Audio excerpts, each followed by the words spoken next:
트럼프 2기 전까지의 논쟁을 한번 생각해 보십시오. 갑자기 이 얘기가 사라졌어요. 신냉전.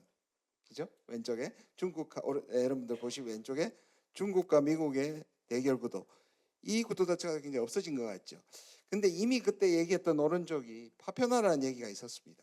이미 통합적이고 국제기구를 중심으로 한 소위 말하는 자유주의 국제 질서는 빈틈을 보였고, 그것을 국제적인 공공재, 위선도 있었지만 미국은 국제적 공공재를 제공하는 국제경찰, 세계경찰로서의 어느 정도 수용성이 있었기 때문에 버텼는데 이미 그게 무너지기 시작했습니다. 근데 보시면 이 갖고 있는 세 가지, 물론 많은 문제점에도 불구하고 그 수용성을 있게 하는, 소위 말하는 윤석열도 가치 외교라고 얘기하고 바이든도 가치라고 얘기라고 한 것은 민주주의, 시장자본주의 또는 자유무역, 그리고 국제협력이라는 세 가지 축이 있었는데 이것이 실제적으로 다 붕괴되고 있었습니다, 이미. 근데 트럼프는 세 가지 차원이 있습니다. 트럼피즘이라고 얘기하는 건, 첫 번째는 미국 국내의 분열입니다. 지금 보시면 알겠지만 United States of America, 네가 스스로 미국 내에서도 DSA라고 자조적으로 얘기합니다. 빨간 거하고 파란 거하고 헤쳐모여 하면 미국 국기가 다시, 미국 대륙이 다시 만들어집니다. 이건 너무 우리하고도 비슷합니다. 제일 닮지 않아야 할 정치 문화와 정치 구조가 한국과 미국이 트럼프와 윤석열이 약간 평행이론처럼 서로 의사당 진입도 그렇고, 그 다음 트럼프가 내년쯤에 사실상의 중간선거를 안 하고 제3임이라든지 벤스를 내세우는 방식으로 민주주의를 무너뜨릴 수도 있다는 것이 실질적으로 미국 내에 두려움으로 등장하고 있습니다. 그리고 본인이 그랬죠. 3임하는 건 농담 아니라 그랬습니다. 그리고 이것은 미국의 패권이 무너지는 것에 대한 반응입니다.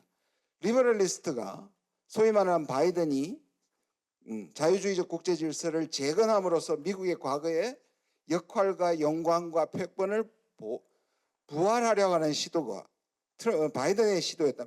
물론 실패했습니다. 그 다음에 네오콘들이 있죠. 세계를 선악으로 나눠가지고 악은 멸절돼야만 세계가 제대로 된다는 방식의 세계관이었습니다.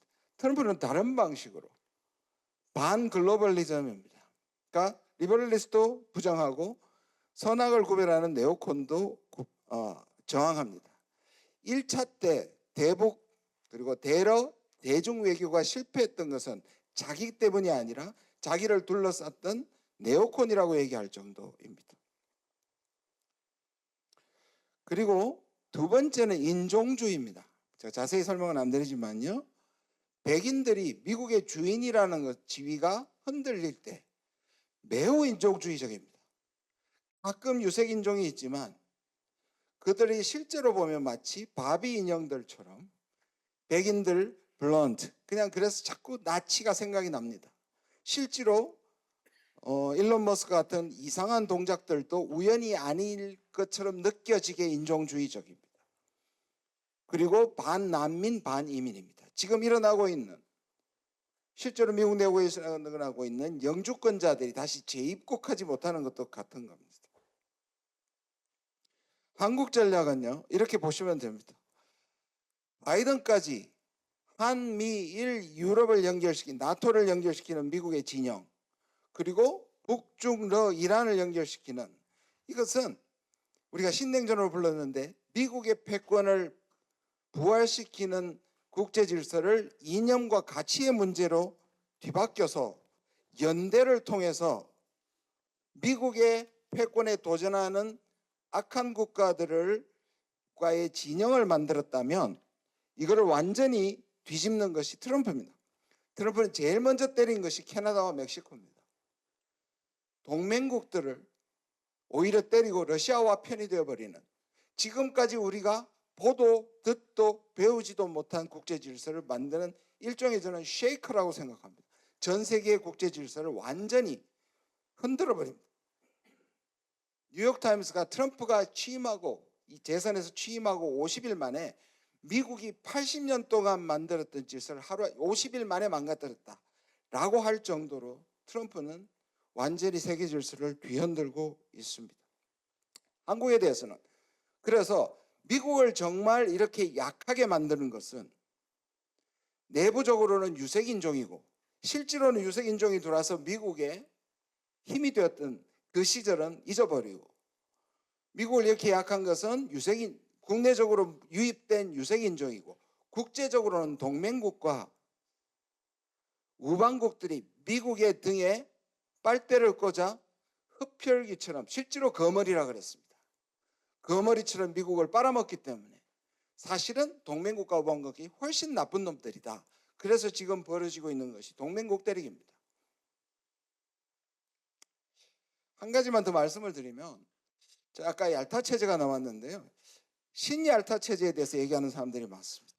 이게 뭐냐면 유럽은 유럽의 목, 아시아는 아시아의 목인데 전 세계를 대국들의 이 분할 체제로 만들는, 또는 이걸 콘도미니엄 체제라고 합니다.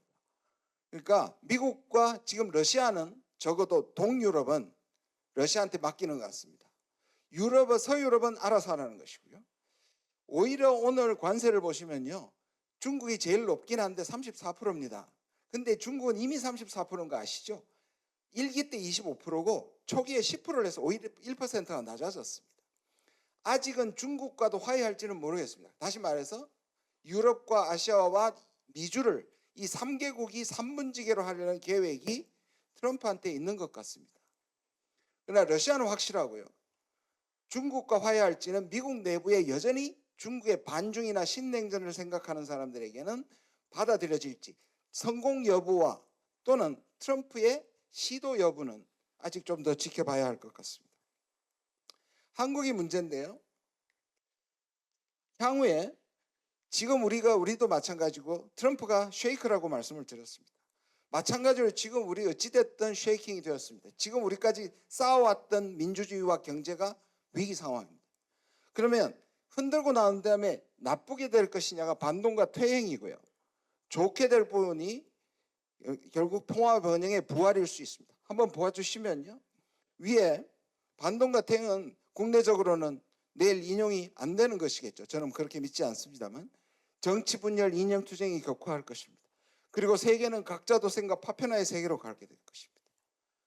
전쟁이 늘 벌어지고요. 그러나 좋게 간다면 국내적으로는 민주주의와 헌법 수호, 그리고 한반도 평화가 이루어지는 것이고요. 그래서 민주 세력의 공동정부가 성립이 되겠죠. 국제적으로 회복하는 것은 포용적이고 협력적이고 다각적인 개방적 국제 질서로 가는 것입니다. 그러니까 우리에게는 제가 아까 말씀드린 것처럼 민주주의 회복과 평화의 회복이 가능해지는 것이죠. 저는 확률적으로는 밑이 훨씬 더 어렵다고 생각합니다. 그래서 때로는 디스토피아적 세계관을 최근에 제가 가지고 있습니다. 마지막을 보겠습니다. 제가 촛불에서 연설을 할 때 썼던 부분인데 저는 그렇게 생각합니다. 우리의 지금의 싸움은 내란 쑥이 한 마리 끌어내리는 게 문제가 아니고요, 사실상 이 세계가 걸려있다고 생각하고, 이것은 국제정치적으로 실제로 바탕이 되고 있는 이론들이 존재하고 담론들이 존재하는 겁니다. 민주주의는 세계 민주주의 태조와 미국의 이스라엘의 민주주의의 후퇴입니다. 예테보리 연구소 얼마 전에 많은 사람들이 인용하고 있죠. 세계 민주주의에서 우리나라 민주주의 수치가 떨어진 것도 중요하지만 전 세계 수십 년 만에 권위주의 국가의 숫자가 민주주의 국가의 숫자를 초과했습니다. 권위주의가 더 보통인 시대로 진입하고 있습니다.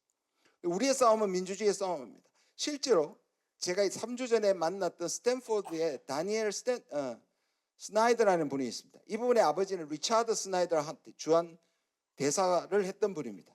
그가 오히려 저한테 미국의 민주주의 물만 아니라 세계 민주주의의 희망은 이번에 한국 민주주의 회복에 달려있다고 실제로 그렇게 얘기했고, 저는 그것이 단순한 국뽕이 아니라고 생각합니다. 두 번째, 평화입니다. 칸트나 우드로 윌슨이나 국제정치학자 마이클 도일입니다. 왜 민주주의가 평화에 친화적이냐? 독재나 권위주의는 개인적 사욕을 위해서 얼마든지 전쟁을 일으킬 수 있지만 민주주의는 다수의 동의를 받아야 전쟁이 가능해집니다. 그런데 세상의 모든 전쟁이, 거의 모든 전쟁이 국민의 다수의 찬성을 받을 수 없는 전쟁이기 때문에 민주주의를 회복하는 것은 곧 평화를 회복하는 것입니다. 그리고 함부로 쓸 수 없었던 운동권들이 많이 계시죠. 이 말이 너무 자연스러워졌습니다. 지금의 트럼프의 삥 뜯기, 저는 이거 일기 때 말씀드렸습니다. 삥 뜯는 미국과 빵 셔틀하는 한국.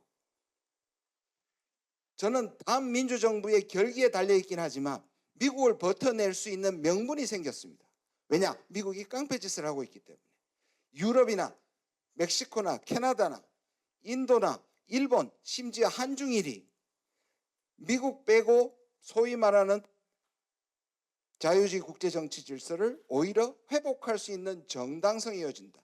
그렇기 때문에 내일 파면은 우리의 이 세 가지 가치를 회복하는 기간이고, 우리에게는 저는 이렇게 말하지만 기회가 그렇게 쉽게 오리라고 생각하지 않습니다. 그래도 이 목표로 가야 하고 이것을 이뤄내야 되는 역사적이고 세계사적인 의미가 있다. 이렇게 말씀드리고 마치겠습니다.